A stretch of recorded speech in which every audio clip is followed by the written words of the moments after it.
between the doing and the fulfilling. For ye have need of patience, that after ye have done the will of God, ye might receive the promise. Hebrews chapter 10, verse 36. The implication is that many of those whom the apostle wrote, consciously having performed their duty in the Lord, had not received any token or evidence of the fruit of the performance of duty, and were discouraged and thought it perhaps a vain thing to attempt a religious life, reasoning in this way. If we attempt any secular improvement, we see that the work which we are performing grows under our hands. If I be a husbandman, I perceive on sowing the seed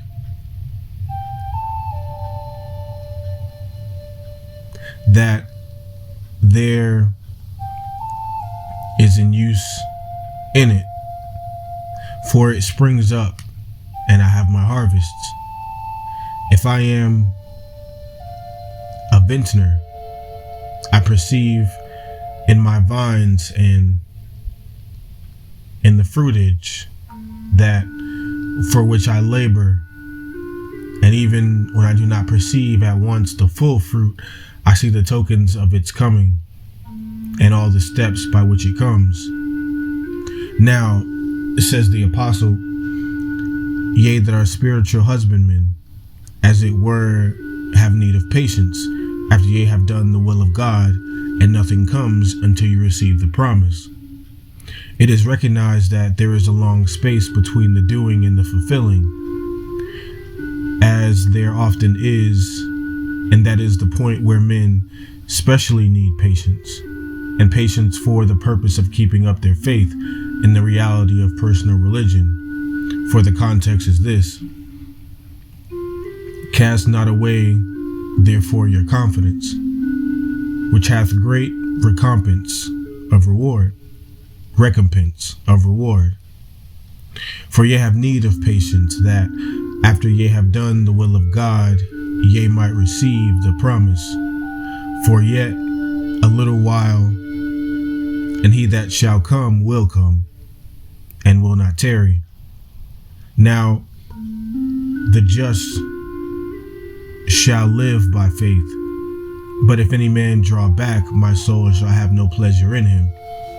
Hebrews chapter 10, verses 35 through 38. Patience is not one of those stupid experiences which have been sometimes in vogue.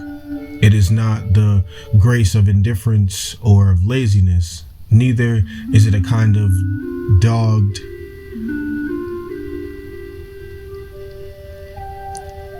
obstinacy under difficulties. It is the sequence of enterprise and of endeavor, and is an act of self-control. It is the control of one's desires, either when he longs for gratification and has it not, or when he is under the pressure of suffering.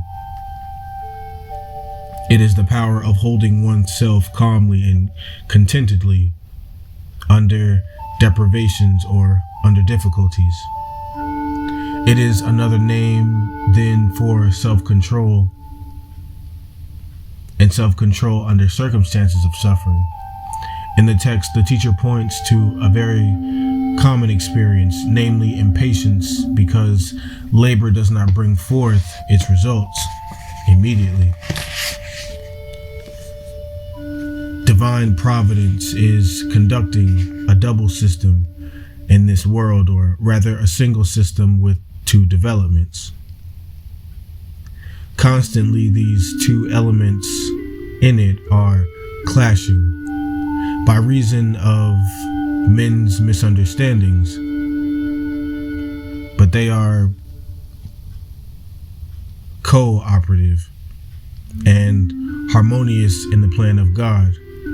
There is a physical life in this world. We are grounded in that. We begin in that. It is the root of all our life.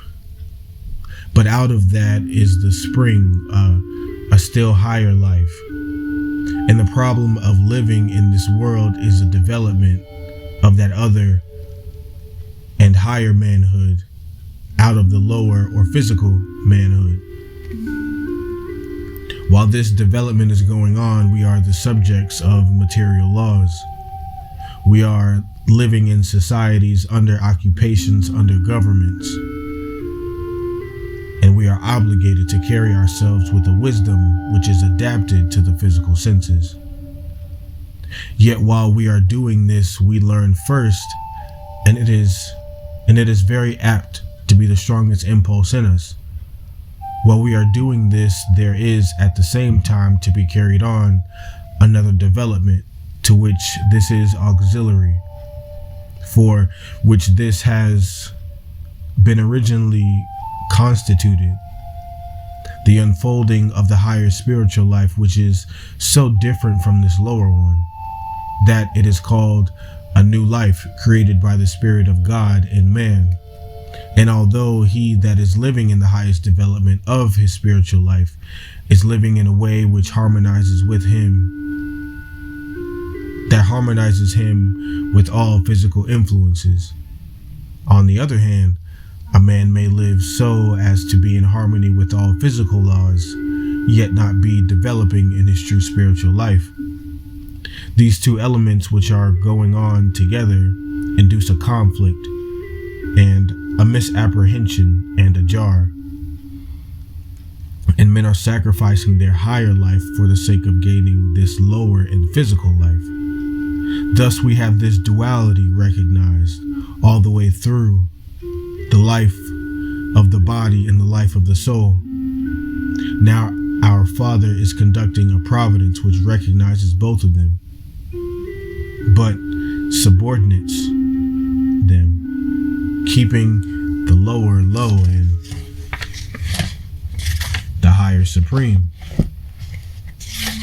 He administers all the time among the infinite choices that are to be made in adapting his providence to his subjects. He is perpetually administering his government as we who are wise parents administer ours in the family.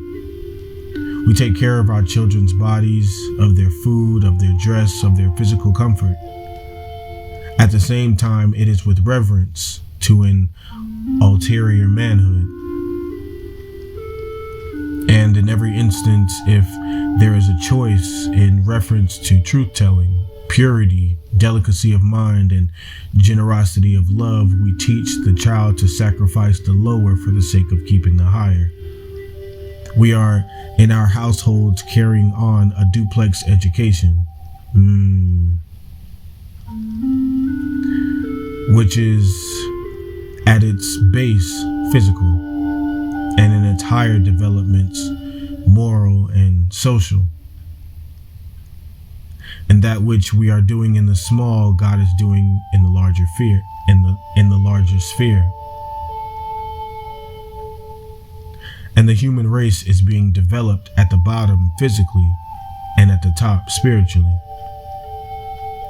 We find a recognition of this matter in the second epistle to the Corinthians by a relative valuation of the two systems. 2 Corinthians chapter 4, verse 18. We look not at the things which are seen, not at the sense life, but at the things which are not seen, at the invisible, spiritual, immortal life.